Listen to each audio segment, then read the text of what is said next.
নমস্কার, কেমন আছেন সবাই? পিয়ালি লাইফস্টাইলের আরো একটি ব্লগে স্বাগত জানাই। আজ বৃহস্পতিবার, ঘড়িতে 4টা মতো বাজে। অফিস থেকে বেরিয়ে সোজা চলে এসেছি মিষ্টির দোকানে।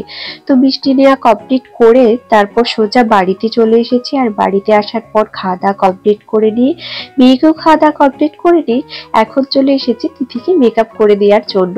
আজকে যেহেতু সরস্বতী পুজোর দ্বিতীয় দিন, তো ওই জন্য আমাদের এখানে সাংস্কৃতিক অনুষ্ঠান তো চলছে আগের দিন থেকে।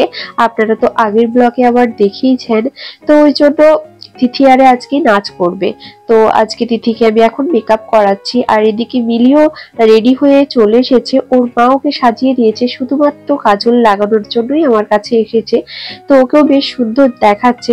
আর আমার এই মেকআপ করানোর একটা শখ বলতে পারেন। তো তাই যখন দিদি নাচ করছে, ভাবলাম আমি ওকে মেকআপ করিয়ে দিই। ওকে আমি বলেছিলাম যে আমার কাছে যাস, আমি তোকে মেকআপ করিয়ে দেব। তো এই জন্য তিথি এসেছে মেকআপ করাতে। আর আমি যখন লকডাউন হয় তখন থেকেই আমার এই মেকআপ করানোর ইচ্ছাটা খুব প্রকট হয়ে ওঠে। আর মানে পাগলের মতো আমি ইউটিউব দেখে মেকআপ শিখতে থাকি। আর কারোর উপর অ্যাপ্লাই করব, তো পাড়ায় যাকে পায় তার উপরই অ্যাপ্লাই করতে থাকি।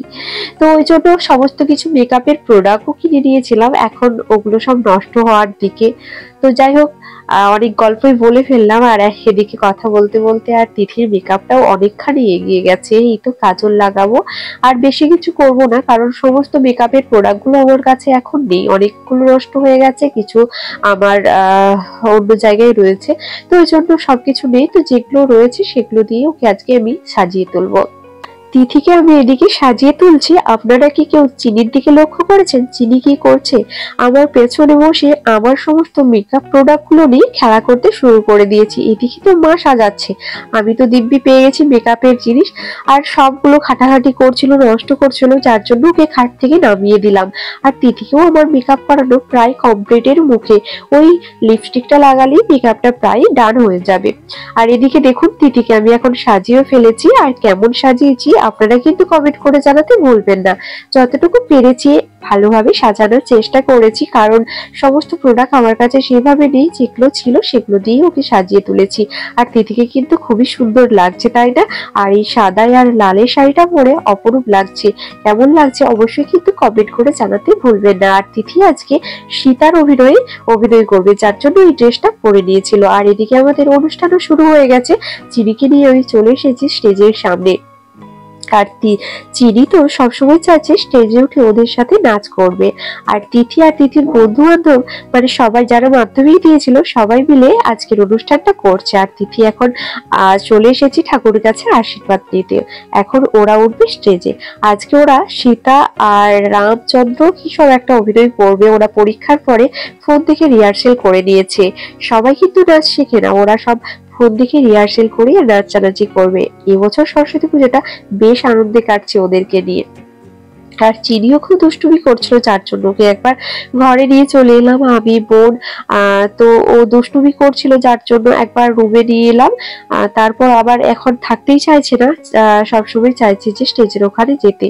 তো তারপর আবার এখানে চলে এসেছে। আর কাকু ওকে স্টেজে তুলে দিয়েছে নাচানাচি করার জন্য। ও তো একদমই থাকতে চাইছে না, সবসময় স্টেজে উঠতে চাইছে। আর এদিকে ওর খুব ঠান্ডাও লেগেছিল, মানে এতটাই ঠান্ডা লেগেছিল, তাও বাড়ির মধ্যে থাকতে চাইছিল না। টুপি সোয়েটার পরিয়ে ওকে নিয়ে এসেছিলাম। আর কোনোভাবেই একদমই থাকবে না, সবসময় স্টেজে উঠে ওরা যেভাবে নাচ করছে ওদের সাথে সেইভাবেই নাচানাচি করতে চাইছে। আর আমার গলার ভয়েসটা শুনে বুঝতেই পেরেছেন সরস্বতী পুজোটা কিভাবে কেটেছে। অনেকটা কুয়াশার মধ্যেও কাটাতে হয়েছে। বসে অনুষ্ঠান দেখেছি, আমারও প্রচন্ড ঠান্ডা লেগে গেছে। তো আপনাদের হয়তো অসুবিধা হচ্ছে আমার ভয়েসটা শুনতে, কিন্তু কষ্ট করে আপনারা অবশ্যই আমার ভয়েসটা শুনবেন আর ভিডিও দেখবেন। আর ওকে সবসময় সবাই স্টেজ থেকে নামিয়ে দিতে চাইছিল, কারণ যারা নাচ করছে তাদের অসুবিধা হবে, ও হয়তো পড়ে যাবে পায়ে লেগে, যার জন্য সবাই চাইছিল ওকে স্টেজ থেকে নামিয়ে দিতে। আর ও একদমই স্টেজ থেকে নামতে চাইছিল না। সবসময় ওরা স্টেজের মধ্যেও উঠে থাকতে চাইছিল, নাচতে চাইছিল। বাচ্চা মানুষ তো এই সবগুলোতেও অনেকটা আনন্দ পায়। আর এই যে এরা পূজা, আর এর নাম সম্ভবত রায়া।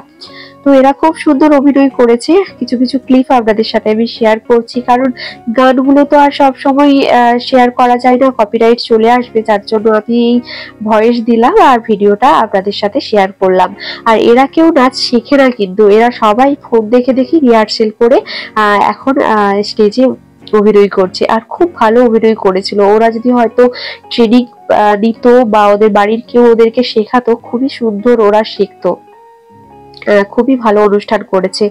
আর সরস্বতী পুজোর আরো ব্লগ আসছে, কারণ আমার শরীর খারাপ আর গলার ভয়েসটার কারণে আমি আপনাদের সাথে ব্লগগুলো শেয়ার করতে পারিনি। আর চিনিরও খুব শরীর খারাপ, জ্বর হয়েছে, তো আপনারা শর্ট ভিডিওতে হয়তো দেখেছেন, যার জন্য ব্লগগুলো দিতে পারছি না। আস্তে আস্তে আমি সব ব্লগগুলোই আপনাদের সাথে শেয়ার করব।